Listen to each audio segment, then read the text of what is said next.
Sir একটু পরে আসবেন, ফ্লোরটা মুছে নেই। স্যার একটু বাইরে দাঁড়ান, ফ্লোরটা মুছে নেই।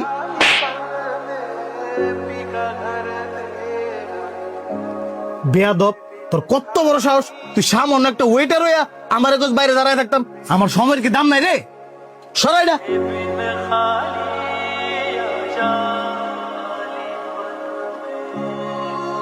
স্যার আপনি চাইলে যাইতে পারেন।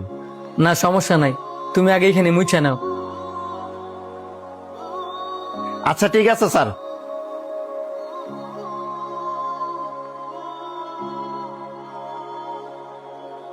হ্যালো ভাইয়া, আমি কি এখানে বসতে পারি? বসেন। কিছু কি বলবেন? কিছু মনে করবেন না, একটু আগে একজনের সাথে খারাপ ব্যবহার করলেন না, এটা কিন্তু অহংকারের ভিতরে পড়ে। আর অহংকারী মানুষকে আল্লাহ পছন্দ করে না, এবং মানুষও কিন্তু পছন্দ করে না। মানুষ আমাকে পছন্দ করলো কি করলো না এগুলো আমি কেয়ার করি না।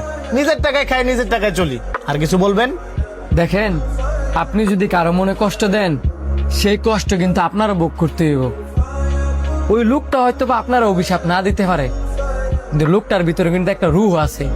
ওই রূহ যদি আপনার অভিশাপ দেয়, আপনি কিন্তু ধ্বংস হয়ে যাবেন গা। আরেকটা কথা, আপনি মানেন বা না মানে, ওই লোকটা যদি আপনারা ক্ষমা না করে, স্বয়ং আল্লাহ কিন্তু আপনারা ক্ষমা করতো না। হয়েছে আপনার জ্ঞান দেওয়া, যান।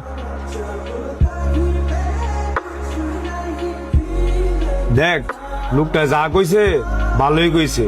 তোর ওয়েটারের সাথে খারাপ আচরণ করাটা ঠিক হয় নাই। তুই অনে আমার জ্ঞান দিবি?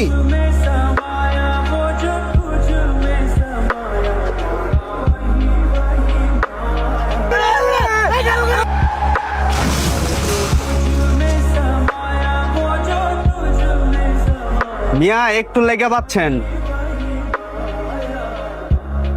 কিছু বুঝলি? হরে